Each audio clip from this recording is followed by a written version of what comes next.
바울은 자기네 신앙을 자랑하는 고린도 교인들을 꾸짖고 있는 중인데 이제 제 2장으로 넘어갑니다. 바울은 오늘 본문에서도 여전히 고린도 교회 분열에 대해서 이야기하고 있는 중인데 그 일반적인 것에서 지극히 개인적인 것으로 이렇게 변하고 있습니다. 오늘 본문을 읽으시면서 느꼈겠지만은 내가라는 그 표현이 여러 번 나오지 않습니까? 지극히 개인적인 문투로 바울이 말하고자 하는 바는 이렇습니다.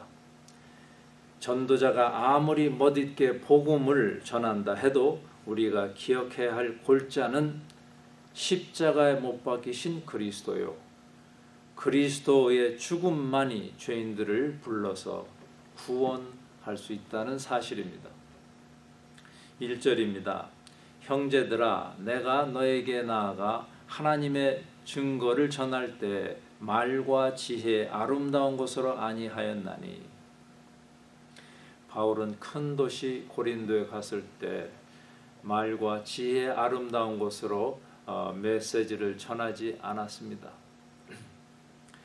유창한 말씨나 또 아름다운 문체에 너무 신경을 쓴 나머지 진리의 영향력을 잃어버리지 않았던 것입니다. 그는 또 위대한 변증가였지만은 자신의 그 변론에 의지해서 전도하지 않았습니다. 우리가 아무리 말을 잘하고 논리적인 재능이 있다 하더라도 그 재능이 단순한 복음의 진리를 앞설 수는 없습니다. 여러분, 단순한 복음의 진리가 무엇입니까? 우리의 죄를 위해서 그리스도께서 십자가에 못 박혀 돌아가셨습니다. 이것이 아니겠습니까? 우리들은 재능을 온전히 사용해야 합니다. 하지만 겸손하게 사용해야 합니다. 하나님께서 주신 선물이 내 것인 양 하는 것은 비윤리적인 자세죠. 그 1절에 아름다운 것이라는 말이 나오지요. 말과 지혜의 아름다운 것으로 아니하였다. 이게 무슨 뜻입니까? 말과 지혜를 복음보다 더 높이지 않았다는 그런 말씀입니다. 사도 바울은 잘 알고 있습니다. 인간의 어떠한 말이나 논쟁이 한 죄인을 회개시키는데 충분하지 않다는 사실을 잘 알고 있었습니다. 사람의 능력에 의지한 설교는 비록 아름답고 멋있을런지 모르지만은 사람의 영혼을 변화시키지 못합니다. 하지만은 서툴고 또 투박해도 복음에 충실한 설교는 한 영혼을 변화시킬 수 있습니다. 왜 그렇죠? 영혼을 변화시키는 것은 사람의 말이 아니라 하나님의 능력이기 때문입니다. 그러므로 우리는 사람의 말과 지혜를 복음보다 더 높일 수 없습니다. 사람의 그 말과 그 지혜가 복음보다 더 아름다울 수가 없습니다. 그래서 사도 바울은 말과 지혜 아름다운 것으로 하나님의 증거를 전하지 않았습니다. 바울은 예수 그리스도와 그가 십자가에 못 박히신 것 외에는 아무것도 알지 아니하기로 작정하였습니다. 여러분께서는 이런 말을 하는 바울이 속이 좁고 고집불통인 사람으로 여겨지십니까? 그러므로 나는 여러분과 함께 있는 동안 예수 그리스도, 특히 십자가에 달리신 그리스도 외에는 아무것도 생각하지 않기로 하였습니다. 이 말은 바울이 고린도에 갈 때 오직 십자가에 달리신 그리스도만 이야기하겠다는 뜻은 아니죠. 사람이 대화를 하다 보면은 날씨 이야기, 건강 이야기, 자식 이야기 등등 그런 말을 하지 않습니까? 그런데 그 2절 말씀을 오해하는 신자는 십자가에 달리신 그리스도만 하고 다른 말은 아무것도 하지 않음으로써 상대방에게 불쾌감을 줄 수도 있습니다. 만약 그렇다면 그 사람은 아직 믿지 않는 사람들을 그리스도에게 인도하기보다는 오히려 쫓아버릴 수도 있을 것입니다. 아무것도 알지 아니하기로 작정하였다고 한 바울의 마음은 이렇습니다. 내가 어떠한 말을 하더라도 그리스도와 그가 십자가에 못 박힌 것을 기본으로 하지 않고는, 밑에 깔지 않고는 하지 않겠다, 그런 얘기죠. 그러므로 그리스도는 바울의 삶의 중심이 됩니다. 여러분의 삶 중심에는 누가 혹은 무엇이 자리 잡고 있습니까? 여러분이 그리스도인이 되고 예수 그리스도를 구세주로 영접하셨는데도 무엇이 부족한가요? 아니요, 나는 아무것도 부족하지 않습니다. 이것이 정답이어야 합니다. 여러분이 모든 일에 있어서 그리스도를 모셔보십시오. 그러면 그 모든 일이 종전에 갖지 못하였던 의미와 영광을 갖게 될 것입니다. 먼저 그의 나라와 그의 의를 구해보십시다. 그러면은 모든 것이 우리에게 더해질 것입니다. 만약에 그리스도가 항상 먼저 높임을 받으신다면 우리는 그리스도 안에서 결코 아무것도 잃지 않을 것입니다. 오히려 항상 얻게 될 것입니다. 속된 말로 그리스도 안에서는 절대로 손해를 보지 않습니다. 그렇다면 예수 믿는 일은 한번 해볼 장사가 아니겠습니까? 예수 그리스도와 그가 십자가에 못 박힌 것만을 알기로 작정한 바울은 3절에 보니까 약하고 두려워하고 심히 떨었다고 했습니다. 바울은 매우 용기 있고 또 능력도 많은 사람이었습니다. 바울은 복음을 유럽에 전한 사람이고 신약 성경 대부분을 쓴 분입니다. 기독교 신학의 아주 기본을 세운 분입니다.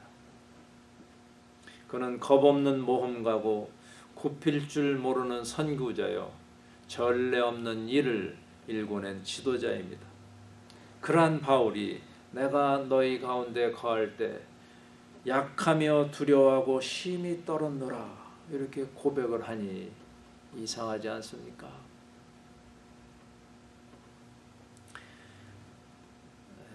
세상 사람들은 자기 자신이 자기의 인생을 책임지는 주인이라고 생각합니다. 그러나 진짜 지혜로운 사람은 자기가 약하고 혼자 설 수 없는 자라는 것을 잘 깨닫습니다.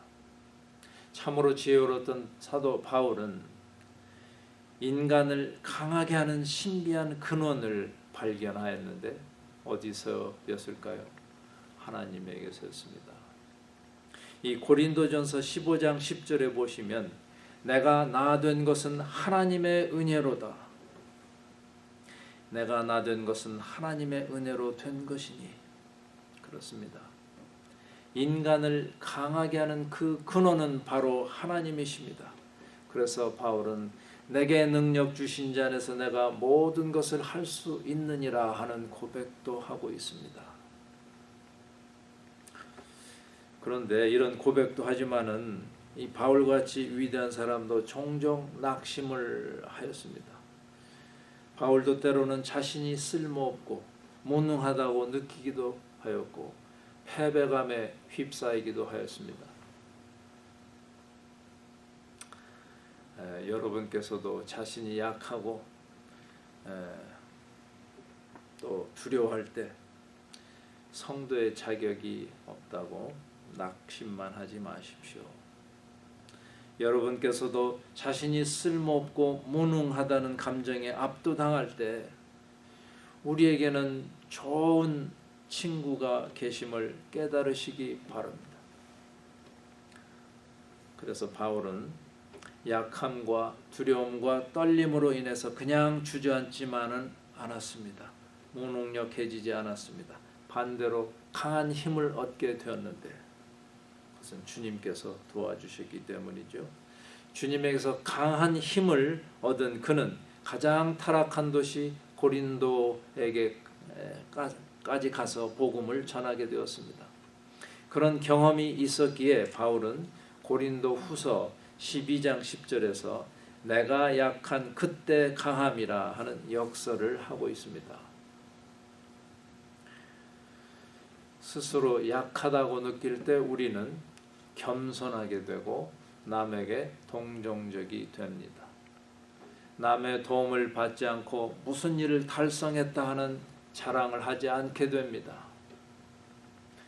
만일 우리가 자신의 결점을 알고 있다면 다른 사람의 결점에 대해서 강해지지 않을 것입니다.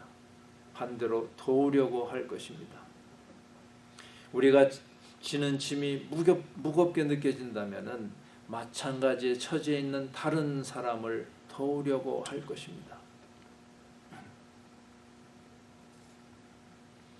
우리가 스스로 약함을 인정할 때 우리는 그리스도에게로 인도받을 수 있습니다. 모든 일이 잘 될 때는 우리는 그리스도를 생각하지 않습니다. 배부르고 등이 따뜻한데 왜 그리스도를 찾겠습니까? 그리스도는 세상의 똑똑한 머리로도 이해가 되지 않습니다. 그런데 인생의 소망이 끊어지고 좌절하게 될 때 상황은 달라집니다. 그때 우리는 구원의 손길을 바랍니다. 다만 기도할 수밖에 없습니다. 우리가 얼마나 멍청하고 어리석은 존재인가 하면 우리 힘이 다 빠져버릴 때야 비로소 그리스도를 향해 손을 뻗치는 그런 사실을 보면 압니다. 그런데 우리가 그리스도에게 그처럼 향할 때 이제 우리의 약함은 강함으로 변합니다. 바울은 십자가에 못 박히신 그리스도를 전하러 고린도에 왔습니다. 바울이 원하였던 바는 죄 많고 잃어버린 바 되었던 자들이 구원을 받는 것이었습니다.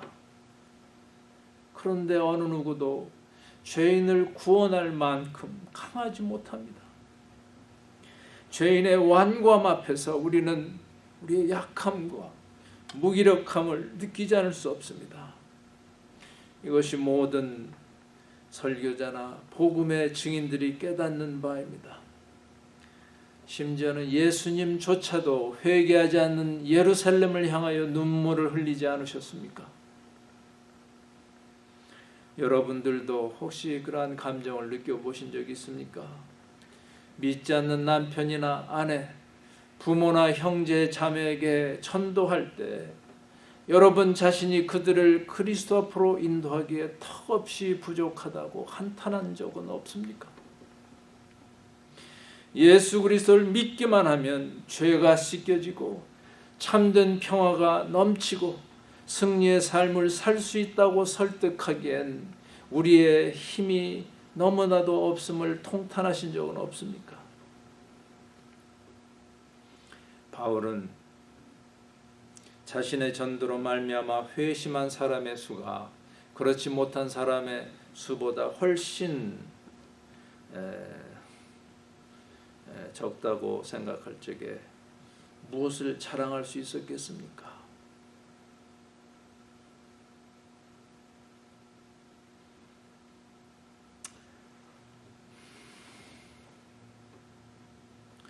반평생 목회 회심자가 가뭄에 콩나듯 한다고 생각할 때 이 황 목사가 무엇을 자랑할 수 있겠습니까? 우리가 복음을 전하고 싶다거나 하나님의 일을 해서 헌신하기를 원할 때 우리 자신이 얼마나 약하고 우리가 하는 일이 얼마나 보잘것없는 것인지를 깨닫는 일부터 시작하십시다. 여러분, 그리스도를 증언하는 일은 항상 겸손의 영으로 행해져야 합니다. 겸손한 자세와 자신이 아무것도 아니라는 그런 생각은 그리스도를 효과적으로 증거하는 데 꼭 필요합니다. 선포해야 할 주제가 예수 그리스도와 그가 십자가에 못 박히심이고 전도의 대상이 저 고린도인들과 같은 죄인들이라면 우리는 약하고 두렵고 떨리는 상태까지 스스로를 낮추지 않으면 안 됩니다. 바울은 고린도인들에게 구세주가 필요한 사실을 설득하기가 얼마나 어려운가를 잘 알았습니다. 바울은 자기 스스로 그들을 회심시킬 수 없음을 잘 알았습니다. 바울은 죄인들이 복음에 저항하는 것이 당연한 사실이라는 것도 잘 알았습니다.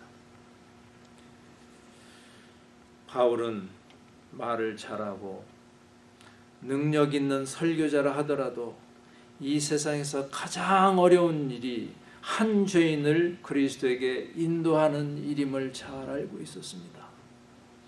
내가 너희 가운데 거할 때 약하고 두려워하고 심히 떨었노라. 이것은 허풍을 떠는 말이 아닙니다. 바울이 솔직하게 느낀 마음의 상태죠. 만일 우리가 스스로 강하다고 느낀다면 우리는 적을 이길 수도 있고 무엇이든지 얻을 수도 있고 하나님 나라에도 들어갈 수 있다고 자만하게 될 것입니다. 그러나 이러한 생각은 신기루에 불과합니다. 우리가 약하다고 느낄 때 비로소 주 예수 그리스도께서는 우리에게 다가오십니다. 우리가 승리의 삶을 이룰 수 있는 근거는 굽히기를 거부하는 강한 의지가 아니라 나보다 더 강한 분에게 스스로를 양보하는 의지입니다. 그때서야 승리가 임합니다. 그래서 우리 인생에서 어느 때가 가장 좋은 때인가 하면은 병에 걸렸거나 사업에 실패하거나 어떤 어려움을 당할 그때입니다. 왜 이런 때가 가장 좋은 시간일까요? 어려움에 처했을 때 우리의 육신의 힘은 떨어지지만 우리의 영혼은 겸손해지고 그제서야 하나님을 찾게 되기 때문입니다. 우리의 약함은 하나님의 관심을 끕니다. 어머니가 사랑스럽지 않은 자식이 어디 있겠습니까만 어머니는 특히 약하고 부족하고 모자란 자식에게 더 신경이 쓰입니다. 더 보호를 해야 하고 더 사랑을 쏟아 부어야 합니다. 우리 주님의 마음도 이 어머니의 마음과 같을 것입니다. 하나님은 우리를 사랑하시고 우리를 긍휼히 여기십니다. 우리가 약하기 때문에 더욱 그러하십니다. 여러분께서는 유혹이나 시험을 어떻게 생각하실지 모르겠습니다만은 이 유혹이다 시험이다 하는 것은 대적하기가 매우 어려운 상대입니다. 어떤 때는 무섭기까지 합니다. 마치 강도 때와 같아서 영혼의 집을 습격해서 값진 것을 다 빼앗아갑니다. 그러므로 우리 자신의 힘으로 이 유혹이다 시험이다 하는 것을 대적하려는 것은 어리석습니다. 하면 된다 하는 적극적 사고 방식으로도 해결할 수 없습니다. 하나님께서 우리가 시험 당할 즈음에 피할 길도 내신다 하셨지만은 거기에는 조건이 있습니다. 우리가 약함을 깨닫고 전능하신 하나님께 온전히 의지해야만 시험 당할 때에도 피할 길을 내십니다. 그러기에 우리가 승리할 수 있는 가능성은 오직 하나입니다. 우리의 놀란 영혼이 솔직하게 하나님께 부르짖는 길밖에는 없습니다. 주여 저를 구원하여 주소서.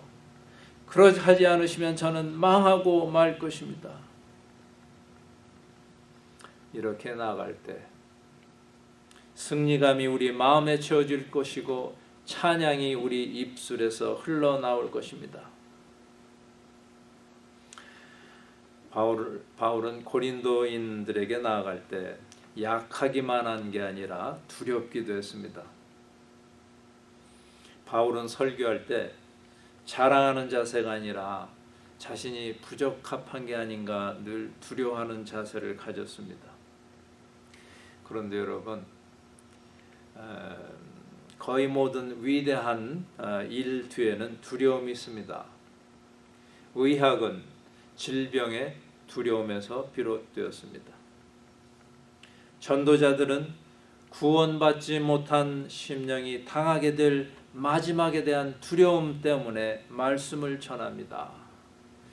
역설적이지만은 전도자의 마음에 두려움을 주는 지옥의 유황불이 그로 하여금 더욱 용기 있게 설교하도록 만듭니다. 인간은 철 모르는 어린아이와 같습니다. 두려워하지 않아도 될 것은 두려워하고 정작 두려워해야 할 것은 두려워하지 않습니다. 아무런 위험도 없는 그 괴물 모형 장난감은 두려워하면서도 목숨을 앗아갈 그 병균에 오염된 방에서 아무런 두려움 없이 노는 게 바로 어린아이들이죠. 우리가 바로 이런 어린아이들입니다. 우리는 다른 사람이 나에게 무슨 말을 하고 무슨 생각을 할까 두려워합니다. 우리는 어떤 힘든 일을 당할 때 하나님께서는 해결해 주시겠다, 너를 보호해 주시겠다 약속하셨음에도 불구하고 두려워합니다. 그러나 우리는 정작 사탄에 대해서는 별로 두려워하지 않습니다. 우리를 유혹하고 멸망으로 이끄는 이 세상의 그 어둠 세력에 대해서는 두려움을 갖지 않습니다. 바울이 가졌던 두려움은 무슨 박해에 대한 두려움이 아닙니다. 바울이 가졌던 두려움은 만약에 죄 많은 고린도인들이 구원을 받지 못할 때 일어날 일에 대한 두려움입니다. 이러한 두려움은 우리들을 전도자로 만들지요. 바울은 복음을 전하러 고린도에 갔을 때 또 심히 떨었다고 했습니다. 여러분께서는 거룩하신 하나님의 임재 속에서 떨어보신 적이 있습니까? 나를 구원하신 하나님의 은혜에 감격하고 그분께 나의 모든 것을 완전히 맡길 때 오는 그 전율을 느껴보셨나요? 두려움과 떨림은 함께 다닙니다. 두려움과 떨림은 약함이 바깥으로 나타나는 것입니다. 자신이 약하다고 느끼는 사람만이 두려움과 떨림을 체험합니다. 그래서 바울은 빌립보서 2장 12절에서 권면하기를 항상 복종하여 두렵고 떨림으로 너희 구원을 이루라 하였습니다. 하나님 앞에서 두렵고 떨림으로 구원을 이루어 가라. 그러므로 두려움과 떨림은 우리 구원의 독특한 표현 방식입니다. 우리가 육신적 자신감에 꽉 차 있으면은 구원의 수단으로 더 이상 쓰이지 못하니 자신감을 버리고 하나님 앞에서 두려워하라는 얘기입니다. 그리고 우리의 노력에 의지해서 구원을 얻는다는 헛된 생각을 버리고 하나님 앞에서 떠는 자가 되라는 겁니다. 이제 하나님 앞에 우리 자신을 다 드러내놓고 스스로를 한번 살펴보십시다. 여러분은 오늘 이 성전에 나오실 때 보무도 당당하셨습니까? 아니면 두렵고 떨리셨습니까? 여러분의 믿음이 자랑스러우셨나요? 아니면 감사할 뿐이었습니까? 아니면 이도 저도 아니었습니까? 하나님께서는 우리들에게 예수 그리스도를 허락하셨습니다. 그리스도께서 십자가에 못 박히신 이유를 알려주셨습니다. 그저 알려주실 뿐만 아니라 십자가에 실린 하나님의 능력도 나누어 주셨습니다. 이것이 자랑스러우십니까? 그러나 자랑에 앞서 감사한 마음이 있어야 합니다. 부모에게 감사할 줄 모르는 자식은 옆에서 보기에 참 안 됐습니다. 하나님께 늘 감사한 마음을 가진 신자는 그분 앞에서 두렵고 떨릴 뿐입니다. 우리는 고린도 교인들의 그 잘못을 그대로 따라가서는 안 됩니다. 하나님의 은혜를 온전히 깨닫지 못한 까닭에 그들이 서로 자기 자랑을 했습니다. 그러나 하나님을 제대로 만난 사람들은 자신의 약함을 고백하지 않을 수 없습니다. 두려워하고 심히 떨지 않을 수 없습니다. 내 영이 하나님과 만날 때 우리는 황홀 체험을 합니다. 그러나 그 황홀 체험은 우리를 교만하게 하는 게 아니라 더욱 겸손하게 만듭니다. 왜냐하면 말만 듣던 그 하나님 앞에 실제로 서고 보니 그 엄청남을 피부로 느끼기 때문입니다. 여러분 마음속에 아직도 교만한 생각이 있습니까? 내 믿음이 이만하면 괜찮다는 생각이 드십니까? 그러시다면 우리도 사도 바울의 마음을 가질 수 있게 해달라고 기도하십시다.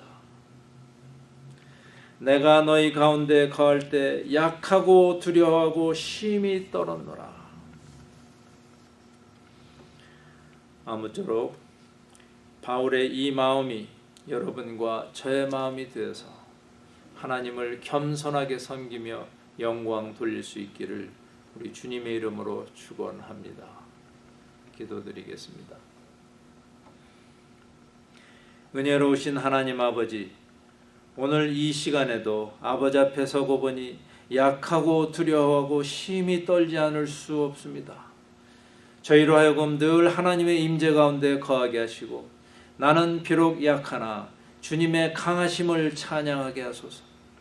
겸손한 믿음 가운데 주님의 놀라운 역사가 나타나게 하소서. 그리하여 이 교회가 아버지 보시기에 아름답게 성장하도록 도우소서. 예수님의 이름으로 기도드립니다. 아멘.